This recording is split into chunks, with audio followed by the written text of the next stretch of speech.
అయితే ఇక్కడ సినిమాలతో పాటుగా సొసైటీలో ఎప్పటి నుంచో ఉన్నటువంటి భార్యాభర్తలు ఇద్దరూ సమానమే అని చెప్పిన భర్త భార్య కన్నా కొంచెం ఎక్కువ సమానం అనేటువంటి ఇది మనం చూస్తూనే ఉన్నాం. అంటే ఇంత ఫాస్ట్ జనరేషన్లో మూవ్ అవుతూ ఇంత పరుగులు పెడుతున్నటువంటి సొసైటీలో ఉన్నప్పటికీ కూడా ఈ తారతమ్యం తగ్గకపోవడానికి, especially male mind set change కాకపోవడానికి రీజన్ ఏమంటారండి? నేను ఇందా చెప్పినట్లు భార్యాభర్తలు సమానం అని ఎవరన్నారో నాకైతే తెలియదు. ఓకే, ఈ సొసైటీలో ఎప్పుడూ కూడా భర్తే ఎక్కువ, పురుషాధిక్య సమాజమే ఇది.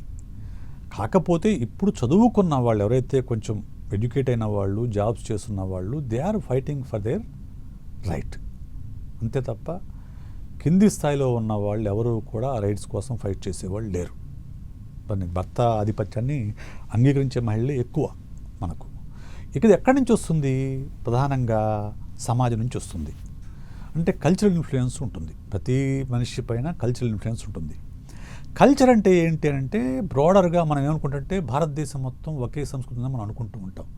భారతదేశం మొత్తం ఒకే సంస్కృతి ఉండదు. ఫస్ట్ పాయింట్ మనం అర్థం చేసుకోవాలి. నార్త్ ఇండియన్ కల్చర్ వేరు, సౌత్ ఇండియన్ కల్చర్ వేరు. ఇది ఒప్పుకుంటారు కదా మీరు? ఒప్పుకుంటారా? రైట్. తమిళనాడు కల్చర్ వేరు, ఆంధ్ర కల్చర్ వేరు. ఆంధ్ర కల్చర్ వేరు, తెలంగాణ కల్చర్ వేరు. తెలంగాణలో హైదరాబాద్ కల్చర్ వేరు, పల్లెటూరులో ఉండే కల్చర్ వేరు. రైట్. పల్లెటూరు హైదరాబాద్లో కూడా చదువుకున్న వాడి కల్చర్ వేరు, చదువుకోని వాడి కల్చర్ వేరు.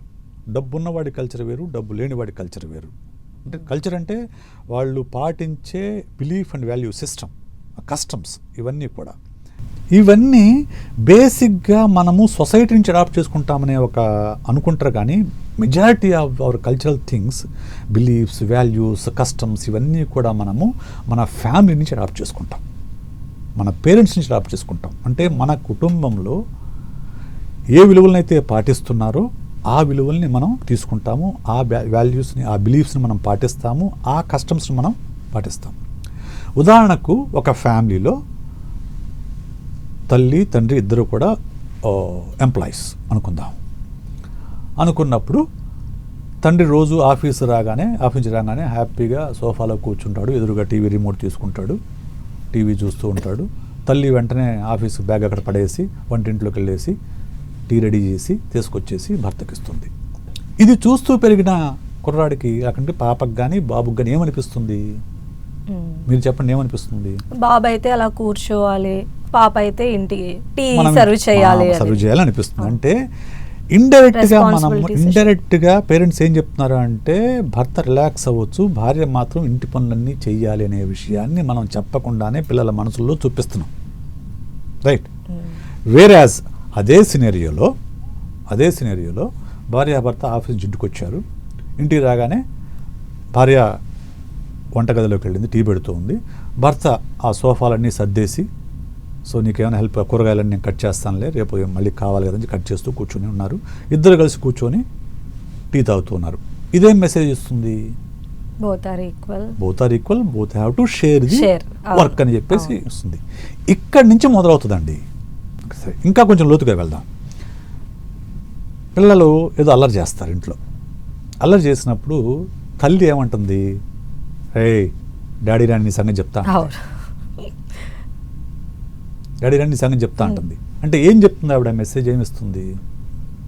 డాడీ ఖచ్చితంగా పనిష్ చేస్తారు, నాకంటే డాడీ అధికుడు అనే విషయాన్ని ఇండైరెక్ట్గా చెప్తుంది.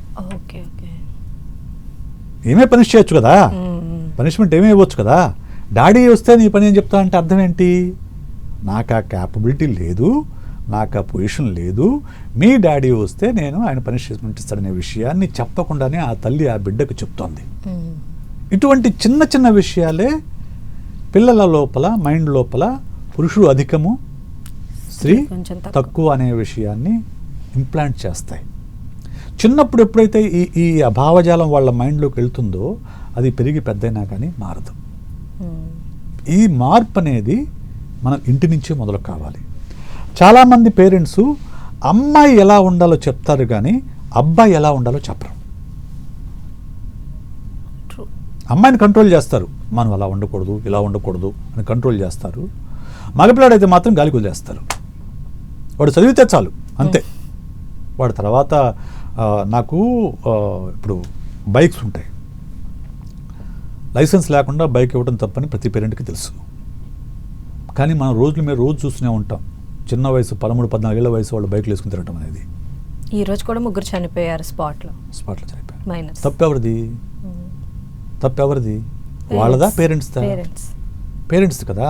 పేరెంట్స్ వాళ్ళని కూర్చోబెట్టి చెప్పాలి, నువ్వు బైక్ నడపడం నీ సరదా కాదని అంటలా, కానీ నువ్వు లైసెన్స్ లేకుండా వయసు రాకుండా బైక్ నడపడం నేరం.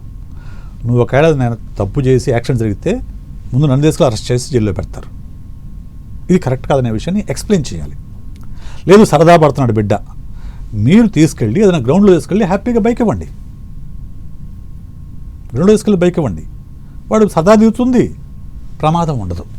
వాడికి రూల్స్ అండ్ రెగ్యులేషన్స్ తెలుస్తాయి, ఏది మనము చేయొచ్చు ఏది మనం చేయకూడదనే విషయం తెలుస్తుంది. కానీ ఇవన్నీ పేరెంట్స్ పట్టించుకోరు.